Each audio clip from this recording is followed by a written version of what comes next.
I agree. President Trump talked about tariffs on the campaign trail. I think probably a lot of voters thought that he was talking about the kind of targeted tariffs that he implemented in the first term and not these global tariffs that have diminished, wiped $6.6 trillion of wealth off of Wall Street.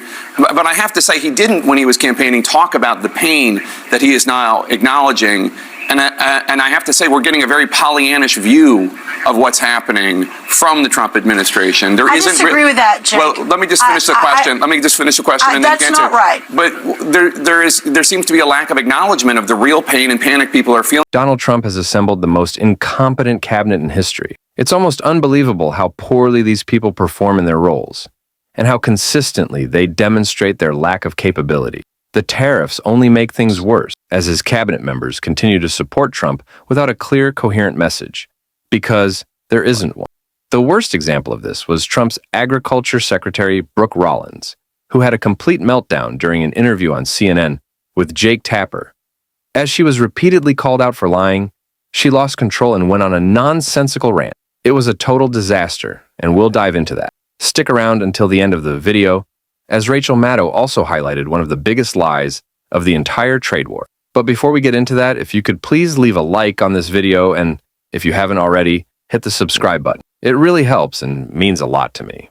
Now, let's watch this complete meltdown. I agree. President Trump talked about tariffs on the campaign trail. I think probably a lot of voters thought that he was talking about the kind of targeted tariffs that he implemented in the first term and not these global tariffs that have diminished, wiped $6.6 trillion of wealth off of Wall Street. But I have to say he didn't, when he was campaigning, talk about the pain that he is now acknowledging. And I have to say, we're getting a very Pollyannish view of what's happening from the Trump administration. I disagree with that, Jake. Well, let me just finish the question. Let me just finish the question, and then you can answer. That's not right. But there seems to be a lack of acknowledgement of the real pain and panic people are feeling right now. And I don't know if you saw it because you were on TV, but there was a moment on Thursday, you were on Fox Business, you were praising President Trump's leadership, celebrating these tariffs, and all the graphics surrounding you, again, this is on Fox Business, showed the markets in a nosedive, and so you disagree that I say there seems to be a disconnect between what you're saying and the reaction of the world. Tell me why you disagree. Will continue.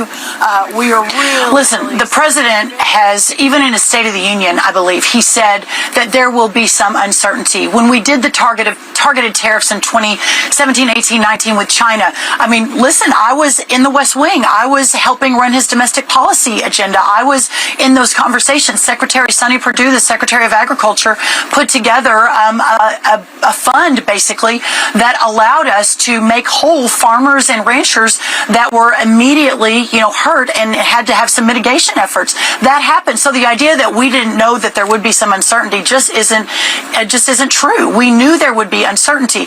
But to take Thursday or Friday, and as we are basically laying out the vision that the president effectuated in the Rose Garden on Wednesday, and to say, oh, the world is ending, the markets are crashing, the markets are adjusting.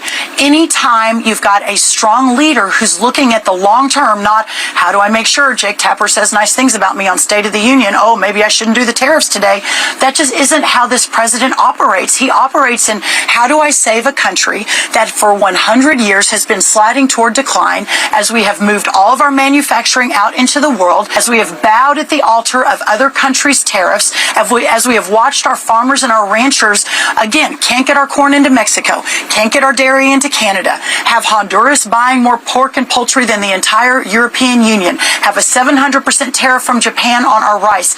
This is not okay, and it is not sustainable. And for us to continue to build our agriculture, which is the backbone of our country, but also our manufacturing base, our energy, etc., for us to be able to do that, we have to put America first. So those tariffs, as the economy, the market begins to adjust, we will see a more positive as we move, I believe, very quickly. So just in point of fact, the reason that the European Union, even though they are our fourth biggest market for agricultural products, as you know, don't take as much American pork as you would like, is because they have issues with hormones used in pork. I don't want to get into a whole debate over that, but it's not an issue about tariffs. But let me ask you about the computation of these tariffs, because conservative economists at the American Enterprise Institute... But wait, hold on, Jake, no.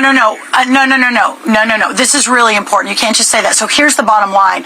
They are using fake science and unsubstantiated unsubstantiated claims to not take our products. So it isn't just that they have high tariffs. Thank you for making this point for me, by the way. I meant to make it. It's not just the tariff numbers. It's the way they've treated our products. Oh, sorry, we can't take your beef since 2002 because you use a certain type of feed. That's just absolute bull. It is not correct and not appropriate. Our supplies, our farmers and ranchers, we produce the safest, the most secure, the best food in the world. And so to use that for the EU to say, oh my goodness, we can't do it because of this reason, it's absolutely wrong and it's not based on sound science. Okay, well, you can take that up with the Europeans. Conservative economists at the American Enterprise Institute say that when the Trump administration came up with these tariff rates, you should have used as a basis the elasticity in the response of import prices to tariffs instead of retail prices. And AEI, a conservative group, says because the Trump administration mixed that up, the entire computation's wrong, and these tariff rates are set 4 times too high. They make a compelling case. Is that true? Listen, I'm from the think tank world. I ran multiples of think tanks. I built the America First Policy Institute in the intervening 4 years between Trump 1 and Trump 2. I have a lot of good friends at the American Enterprise Institute. I don't mean to throw all of them under the bus, but I will say this. AEI has never been a friend of the president's. They have never been a friend of an America First agenda. They have never come alongside and helped us effectuate what we believe is today's conservative vision for America. But did you use retail prices instead of import prices? And they're just wrong on this. So you didn't They're just wrong. You know, Jameson Greer and Howard Lutnick and Scott Bessent, these are the smartest, most incredible economists, businessmen on our side, along with President Donald Trump and J.D. Vance and others. I have 100% faith in the formulas that they used and how they came up with these numbers. All right. I mean, they say that you use retail prices as opposed to import prices, and they make a compelling case. I'd ask you to check it out. The reason I ask you is because, not read. Yeah. Well, I'd ask you to check it out. You should read it. The reason I ask is because a lot of people are questioning the level of scholarship here behind how these tariffs were done. For example, President Trump laid out with a giant graphic of all the countries where tariffs were going to be, what he called reciprocal tariffs were going to be imposed. And you're imposing a 10% tariff on the herd in McDonald Islands. The herd in McDonald Islands have 0 human inhabitants. They have 0 exports. They have 0 imports. They do have a lot of penguins. Why are you putting import tariffs on islands that are entirely populated by penguins? Well, I mean, come on, Jake. Obviously, here's the bottom line. We live under a tariff regime from other countries. We have too long the McDonald Islands is not imposing the idea that America goes first. I mean, come on. Whatever. Listen, the people that are leading this are serious, intentional, patriotic, the smartest people I've ever worked with. I did not come up with the formulas. I'm the ag secretary. I studied agriculture at Texas A&M. I was in a lot of conversations to make sure our farmers and our ranchers were part of that. The president recognized the importance of inputs. We got potash and fertilizer to make sure they could do their planting. But I have no doubt that I speak on behalf of President Trump when he would say he has the utmost confidence in the team and what they have built and what they have put together. And we are unleashing a new golden age, and we will see an economy that will benefit not just every corner of America, but our farmers and our ranchers and the people that have been left behind for far too long by both Republicans and Democrats. So you say that America's farmers and ranchers understand there's going to be this short time of uncertainty, and there were obviously financial help for farmers and ranchers during the first Trump administration. Take a listen to North Carolina Republican Senator Tom Tillis. Anyone who says there may be a little bit of pain before we get things right need to talk about farmers who are one crop away from bankruptcy. They don't have time, so we've got to be crisp on this implementation. Otherwise, we could do damage that's irreparable to farmers and businesses. What's your response to Senator Tillis? So the bottom line is this. In the last 4 years, the cost of inputs for our farmers went up 30%. In the last 4 years, we had an agriculture export deficit that increased from 0 when President Trump left to $49 billion. Our farming and our farmers and ranchers are hurting. They are operating at margins of profit that are thinner than they have in a really long time due to the policies of the last 4 years. But to Senator Tillis's point, we have to be prepared that if there is longer term damage, and this president has been very focused on this, and I've been saying it pretty much ad nauseum for the last 50 days since I've been in office, is that we will make sure that we have the funds, in working with the senators and working with the appropriators, that we can do what we did last. I'm not sure what she meant by fake science. Honestly, I haven't understood most of what Trump administration officials have said in defense of the trade war. But fake science? What exactly is that referring to? Is it science to observe that the stock market was here and is now way down there? I don't think that's science. That's just looking at the facts. You've crashed the economy. What's the defense here? It's completely nonsensical, especially considering the real fake science being used to justify these tariffs. The outright lies that have driven this disastrous decision to wreck our economy were highlighted in a shocking report by Rachel Maddow on her show. Jared found on Amazon that fateful day. In all of his books, Peter Navarro has cited an economics expert to justify his views. And the economics expert he cites is somebody named Ron Vera, V-A-R-A, Ron Vera.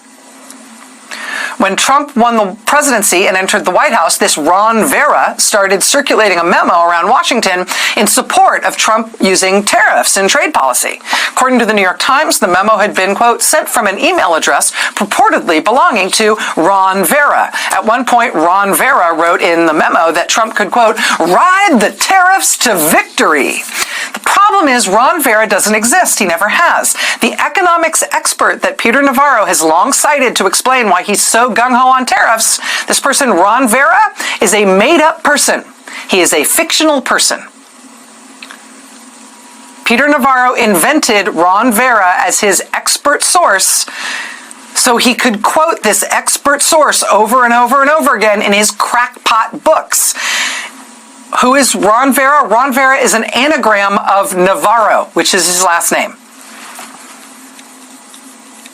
I mean, my name anagrams to Macho Waddler, but I don't see myself trying to talk you into doing what Macho Waddler wants, right? But that really is how the Trump administration crafted its tariff policy. That's where Trump came up with the tariff idea. Circulating a fake memo from a fake person with a fake email address in order to make it look like this was a serious issue being debated by real experts. That is the intellectual basis on which Donald Trump today wiped $6 trillion of wealth out of existence and crashed America's markets and brought America and the world to the brink of a self-inflicted, on-purpose, global Great Depression along the lines of what we had in 2008 and what the pandemic inflicted upon us in 2020. This time, the global disaster is Donald Trump's big brain. Oh my God, it's just unbelievably bad, and somehow it keeps getting worse. This whole situation is based on a lie from Peter Navarro, who, by the way, Elon Musk is now actively criticizing. It's gotten to the point where Elon is actually on the right side of this. The tariff policy is just that terrible. I'm usually just disgusted, but honestly, I'm also disappointed. Even we didn't expect it to be this bad. We tried to warn people, but what can you do? We just have to keep calling it out, which is exactly what we're doing on this show. If you want to support that, as always, you can hit the subscribe button, leave a like, and if you've made it to the end, drop a blue heart in the comments. Until next time, I'll see you soon.